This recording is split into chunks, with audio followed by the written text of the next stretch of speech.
Bon, eh bien le retour de la Ligue des Champions a été un franc succès pour le Paris Saint-Germain. Ouais. Victoire du PSG au Parc des Princes contre Dortmund 2-0, but de Mbappé et d'Achraf Hakimi. On a vu un PSG un nouveau PSG. Je pense que c'est le mot qui vient un peu dans la bouche de tout le monde.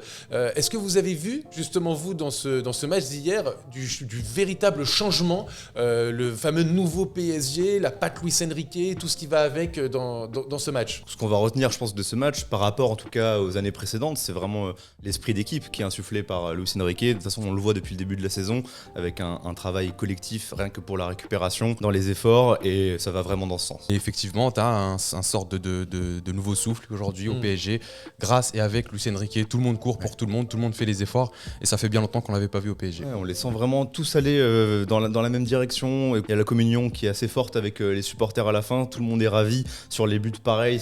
On l'avait vu quand même, je me rappelle, beaucoup on en a parlé, mais je me rappelle sous Thomas Tuchel. Mais ça fait un moment qu'on n'a pas retrouvé cette union, et là tu as l'impression qu'en allant comme ça, en faisant tous les efforts nécessaires, avec certes de la qualité derrière, on peut quand même faire de belles choses. Homme du match hier, Vitinha, on va en parler de toute façon dans... C'est un vol. Ah bon, tu l'aurais mis à quelqu'un d'autre? J'aurais mis à quelqu'un d'autre, et peut-être on va laisser les gens le dire en commentaire, chacun nous donne son homme du match. Moi j'ai le mien. Ouais, mais je pense qu'on a le même. Mais je pense qu'on a tous le même si on a regardé le match. Waouh. Tout le monde est d'accord autour de cette table, et ça c'est rare. Ça c'est rare. Je suis très content qu'on mette tous Skriniar à homme du match. C'est trompé. Mais en fait, d'habitude, depuis quelques années, on parle surtout des stars. On a beaucoup parlé de Neymar, beaucoup de Mbappé, ces dernières années de Messi ou autres. Et là, bizarrement, c'est aucune des stars de l'attaque qu'on met en avant.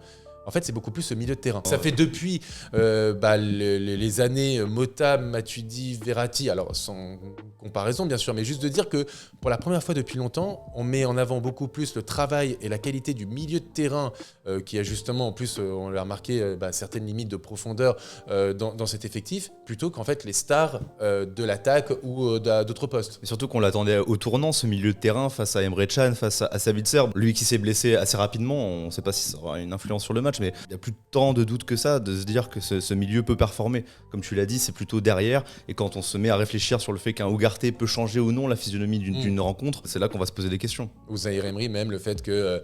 oui, mais tu vois, Ugarte, on ne l'a pas vu titulaire contre Nice, on a vu que ça avait vraiment changé. Après, il faut voir aussi par qui il est remplacé. Clairement. Quand c'est avec Soler, il n'y a pas de participation au jeu. Là, tu as un Ugarte qui, en plus, a permuté avec Marquinhos. J'ai trouvé ça très intéressant. Les deux, en plus, qui se tapent main dans la main. Il y a une confiance qui semble s'instaurer entre les deux. C'est beaucoup plus complémentaire, quoi, au milieu de terrain, tout simplement. Moi, j'ai pas la même lecture que toi par rapport aux stars et le milieu de terrain. Je pense qu'aujourd'hui, c'est pas forcément seulement le milieu de terrain qu'on met en valeur, mais plus tout le collectif. Et effectivement, c'est quelque part une politique qui porte ses fruits aujourd'hui pour le PSG. Tu mets plus en avant Neymar, tu mets plus en avant Messi, tu mets plus en avant Mbappé, ou tu mets plus en avant le trio que représentaient ces trois-là. Tu mets en avant tout un collectif. Et c'est une réussite dans la politique que voulait mener le PSG et que mène encore aujourd'hui le PSG. Tu mets en avant aujourd'hui le collectif. Et à juste titre d'ailleurs, tu ne mets pas en avant le collectif parce que tu n'as plus de stars. T'en as encore une. Mais tu mets en avant le collectif parce que le collectif fait le travail. Il y a quand même aujourd'hui sur le terrain de vrais résultats du travail de Luis Enrique. En tout cas pour l'instant, on espère que ça continuera comme ça. Donc je pense que c'est légitime de mettre en avant ce collectif-là. L'exemple parfait à ce niveau-là, c'est le deuxième but, qui est sublime, et qui vient non pas d'un exploit dont on a l'habitude maintenant de Kylian Mbappé, mais ou l'année dernière d'une percée extraordinaire de Messi, ou d'un geste exceptionnel de Neymar. Exactement, je dis ça parce que quasiment tous les buts de cette saison sont marqués par Mbappé. 66% des buts. Parfois sur des demi-occasions. Donc non, là ça vient d'un élan vraiment remarquable de Vitinha qui combine avec Hakimi qui a le geste juste, ce qui n'était pas forcément le cas dernièrement quand il se retrouvait face au but. Là c'est vraiment un Hakimi en confiance, un Hakimi libéré, et pareil pour Vitinha. Ça Hakimi fait qui fait une Gabriel Jesus avec la feinte, vous savez. Exactement. Petite dédicace aux supporters de Manchester United.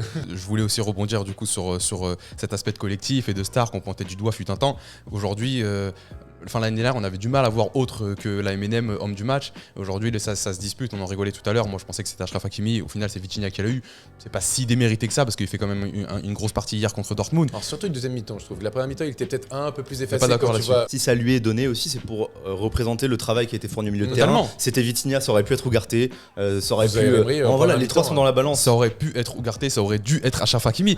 Mais je suis d'accord avec toi, mais tu vois. Ce que je veux dire par là, c'est que fut un temps, tu t'imaginais même pas pas que autre que la MNM pouvait être homme du match. T'avais la même photo après. Mais vraiment, tu pouvais pas te lever de ton canapé si Neymar, Messi, Mbappé ne marquaient pas. Tu pouvais pas te lever de ton canapé si ces trois-là ne participaient pas à une action. Et aujourd'hui, c'est tout le collectif qui participe. C'est Ugarte qui peut te faire lever de ton canapé, c'est Lucas Hernandez, c'est Hakimi, c'est Vitinha.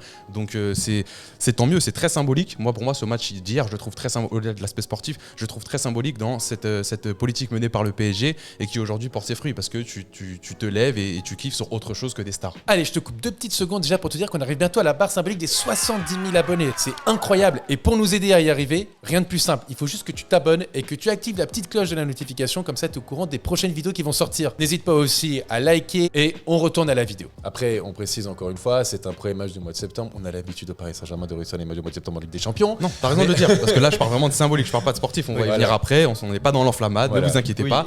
Mais je parle de la symbolique. Dortmund en plus. C'est aussi une politique depuis le début de la saison, débrief après débrief. Même quand il y a victoire, pas de conclusion hâtive sur le reste de la saison. On sait très bien comment ça se passe avec le Paris Saint-Germain. Victoire ou défaite, parce que même à Nice, c'est ça, exactement. Et j'étais pas plus affolé que ça après la défaite contre Nice. Pour moi, il y a les mêmes doutes, il y a les mêmes motifs de satisfaction. Donc on attend sur le long terme. Et j'avoue que j'attendais un petit peu plus de rivalité aussi avec Dortmund. Oui, on peut aussi en parler. C'est un Dortmund quand même.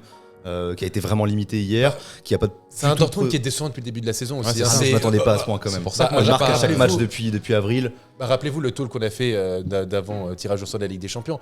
On mettait Dortmund, peut-être c'était l'équipe un peu entre guillemets en dessous de ce groupe de la mort. Je les voyais avoir plus d'intention d'intensité même. D'intensité et d'intention pour aller vers l'avant. Je m'attendais pas à cette défense à 5 par exemple, qui est pour le coup vraiment pour poser le bus et non pas pour profiter des pistons. C'était une défense justement renforcée parce que tu as quand même 3 pointes. Oui. Tu as 3 pointes qui étaient Mbappé, Dembélé, Kolo Muani. Transition toute trouvée justement. L'attaque, elle était très attendue. L'attaque de l'équipe de France, une attaque qui a déçu peut-être justement, c'est peut-être le secteur qui a le plus déçu hier entre la défense qui est, on va un petit peu parler après, moi je trouve qu'il y a énormément de motifs de satisfaction, je pense que c'est, on n'en parle pas beaucoup parce défense que on en parlait il faut mettre du respect aussi sur Marquinhos parce que faut le dire, et même sur Vitinha, des joueurs qu'on a pu critiquer et à juste titre tout au long de la saison dernière, c'est des joueurs qui sont en train de reprendre confiance et qui sont peut-être aussi mieux accompagnés. On en parlera tout à l'heure pour la défense, mais je pense que quand tu mets un Milan Skriniar et un Lucas Hernandez, bizarrement Marquinhos. Quand t'es bien coaché aussi. Et quand t'es bien coaché aussi, mais bon, ça c'est une autre histoire. Donc, en attaque, est-ce que c'est pas justement le secteur qui a un petit peu déçu, mais en même temps c'est normal parce que c'est peut-être celui où il y a le chantier le plus important avec le milieu de terrain? C'est là où tu as le moins d'automatisme. C'est les trois qui ont le moins joué ensemble, puisque Kolo Muani a eu sa première titularisation hier, mais on a eu quelques éléments de réponse juste avant dans ce qu'on disait. Moi, j'ai pas la même lecture que toi, enfin, j'avais pas les mêmes attentes que toi pour Dortmund, mais la vérité c'est qu'il faut le dire, aujourd'hui ils ont plutôt bien quadrillé nos trois attaquants, notamment Mbappé sur le côté gauche qui était tout le temps en prise à 2, donc c'était compliqué pour lui. Kolo Muani, manque d'automatisme et aussi bonne défense de Dortmund, et Dembélé, les gens soulignent beaucoup de gâchis, etc. Moi je le trouve intéressant dans le jeu, même si effectivement il y a beaucoup de pertes de balles, mais c'est logique, ça fait partie du personnage, il faut savoir qui tu recrutais. On répète, je vous invite à aller voir le talk qu'on a fait sur Ousmane Dembélé, je pense que c'était avec Antoine qu'on avait fait ça, et il me semble toi aussi Mehdi, et pour le coup c'est exactement la description du joueur qu'on fait, elle est vraiment dans cette vidéo. Je veux pas vous dire que je suis Dembélé depuis qu'il a 4 ans et que je le connais par cœur, je pense que tout le monde le connaît pareillement, mais voilà, on n'a pas recruté Ronaldinho. Il y a des pertes de balles, il y a beaucoup de gâchis, ça fait partie du bonhomme, et moi personnellement je suis pas déçu et ni inquiet pour lui.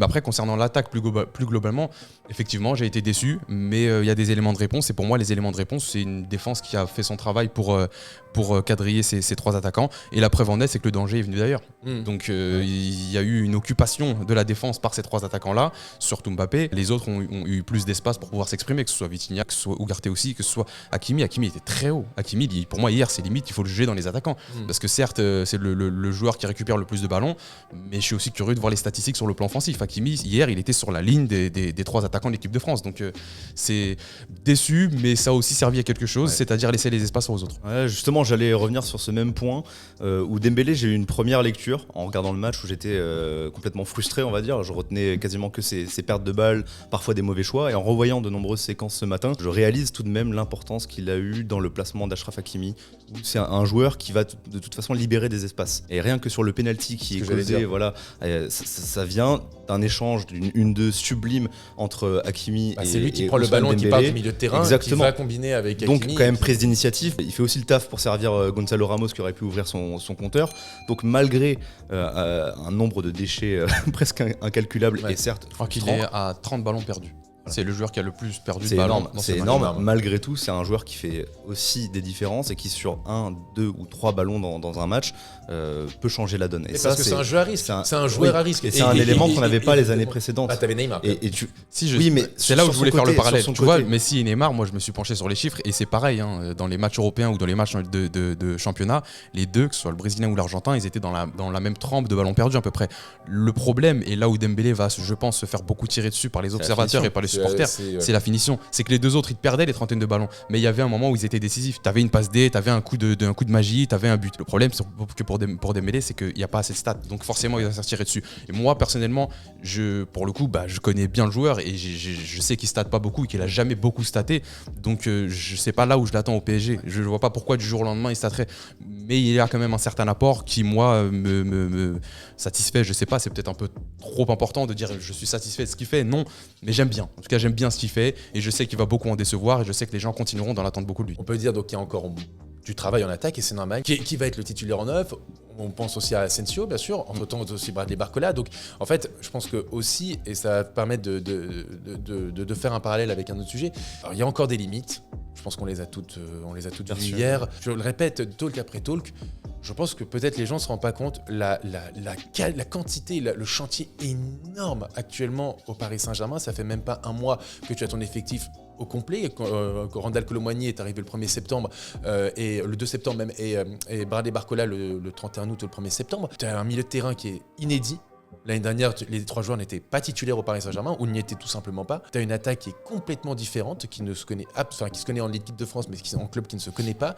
Et même hier, tu as une défense où tu as 2 nouveaux joueurs sur 4 postes. C'est monstrueux à quel point. On en demande beaucoup tout de suite, et parce que c'est le Paris Saint-Germain, mais c'est pour ça que nous, on essaye d'être toujours un peu mesuré à chaque fois dans chacun de nos débriefs, c'est de dire que, ok, que ça se passe bien ou que ça se passe pas bien, il y a énormément de travail. Et on voit à peine, on gratte à peine ce que peut faire le travail de Luis Enrique dans cet effectif-là. Parce qu'il y a encore énormément, et je vais insister encore, énormément de travail autour de cet effectif-là, qui est en plus un peu perfectible, et on pense surtout au milieu de terrain quantitativement, quoi. Ouais, j'ai l'impression qu'à chaque match, on se pose de nouvelles questions, mais on a aussi quelques réponses, comme hier.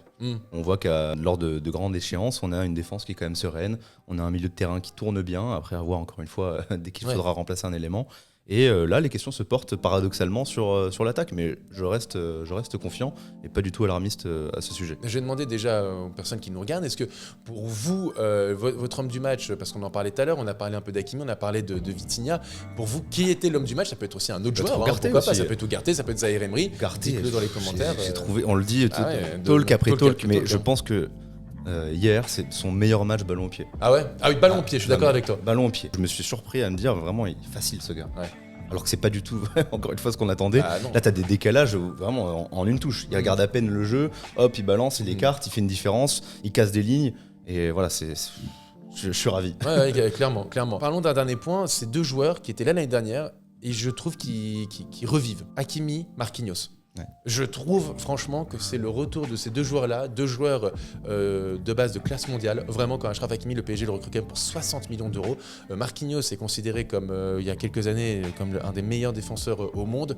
Il a eu du mal à digérer le départ de Thiago Silva. Hakimi a eu du mal sous Pochettino et ensuite sous Christophe Galtier. Et là, pour le coup, j'ai l'impression que depuis le début de saison, on retrouve enfin ces 2 défenseurs, ces 2 joueurs de classe mondiale, quoi. Totalement. Pour le Marocain, premièrement, par par hasard, on commence par Hakimi. Certaines Marocain, ça peut être Marquinhos aussi.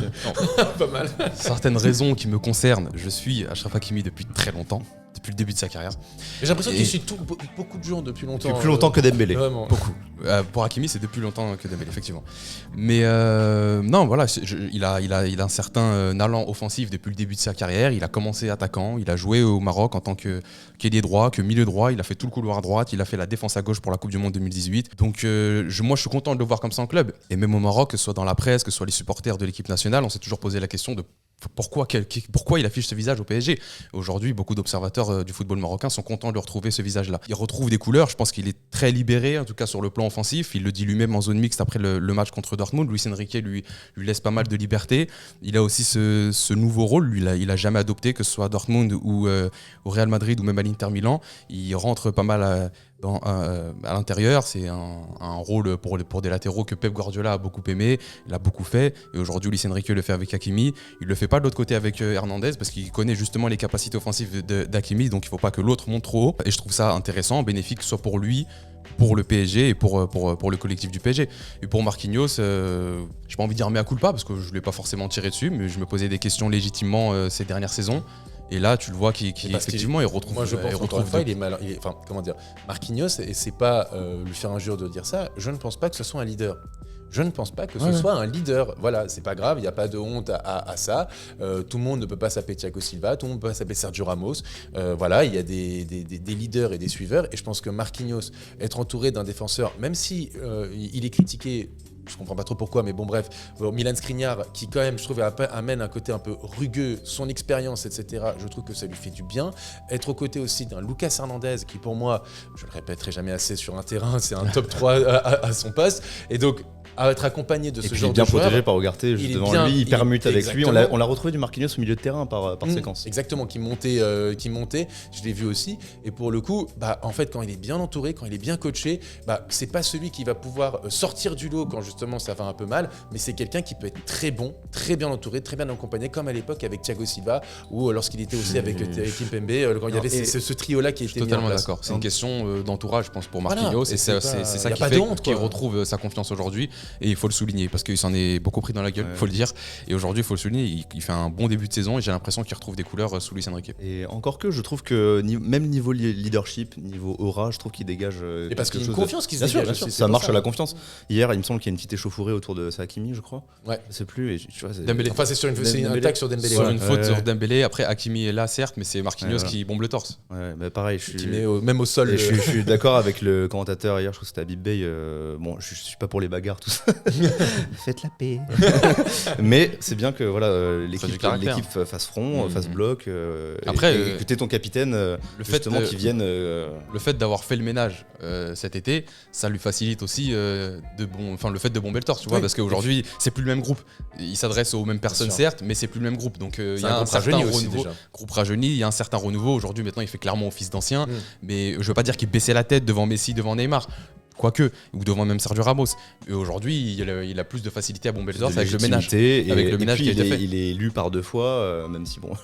Peut-être que le fait de revoter, ça va faire se poser des questions. Mais quoi qu'il arrive, il est élu par ses coéquipiers par 2 fois, ça peut aussi le mettre en confiance. Et je pense qu'au-delà de ça aussi, il y a vraiment le schéma tactique qui, pour ces 2 joueurs dont on a parlé, joue vraiment en leur faveur. Là, pour défendre, c'est plutôt défense à 4, alors que justement ce schéma de Luis Enrique va passer aussi dans un schéma à 3, mais pour attaquer. Et c'est ce qu'on a retrouvé hier, je trouve, avec un Hakimi qui fait office même d'un 3e milieu par moment, qui va être beaucoup plus axial, avec aussi le travail de Dembélé qui va lui libérer les espaces. Ouais, mais je vais demander aussi à nos viewers de savoir, est-ce que pour vous, on a retrouvé le grand Marquinhos, où justement, il ne faut pas s'enflammer, il faut rester calme, etc.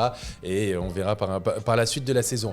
En tout cas, bonne opération comptable pour le PSG, qui est seul premier de sa poule. Le nul entre Newcastle et l'AC Milan, 0-0, en plus, donc pas de but inscrit. Donc on a vu l'année dernière que ça s'est joué, un but. Donc, dans les faits, c'est une soirée parfaite pour le Paris Saint-Germain. Dans le contenu, on se pose de nouvelles questions parce que c'est un match qui, quoi qu'il arrive, quand même, tu dois le gagner 4-0, 5-0, vu la physionomie. Mais évidemment, opération réussie. Rendez-vous de toute façon pour le 2e match avec des champions à St. James Park. Il me semble que c'est le 4 octobre, si je dis pas de bêtises. Mercredi 4 octobre, peut-être pour confirmer, en tout cas on espère pour confirmer. Merci à vous tous d'avoir suivi, comme toujours n'hésitez pas à follow, à liker, on est bientôt aux 70 000 abonnés. Donnez-nous de la force. Commentez, insultez Elias.